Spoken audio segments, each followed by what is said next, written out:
இப்போ ஒருத்தருக்கு வந்து ஒரு ஆணுக்கு குழந்தையின்மை பிரச்சனை இருக்கு அப்படிங்கறத எப்போ தெரிஞ்சுப்பாங்க?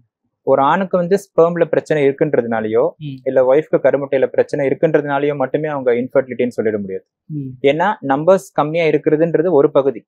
ஆனா இவங்க 2 பேருக்கு கல்யாணம் எவ்வளவு நாள் ஆச்சு, எவ்வளவு நாள் ட்ரை பண்ணிருக்காங்க, இவங்களுக்கு ட்ரை பண்றது எப்படின்றது தெரியுதா, ஒய்ஃபோட பீரியட்ஸ் ரெகுலரா இருக்கா, இத்தனை விஷயங்கள் பார்த்ததுக்கு அப்புறமா தான் இந்த மேலோட ஸ்பெர்ம் கவுண்ட் வந்து ஓரளவுக்கு கம்மியா இருக்குன்றதுக்கான சிக்னிஃபிகன்ஸே வருது. ஏன்னா ஃபைனலா பாத்தீங்கன்னா ஒரு ஸ்பெர்ம் இருந்தா குழந்தை ஃபார்ம் ஆயிடும். சோ அந்த ஒரு ஸ்பெர்ம்ன்றது கிடைக்கிறதுக்கான வாய்ப்புகள் எப்பவுமே இருக்கு.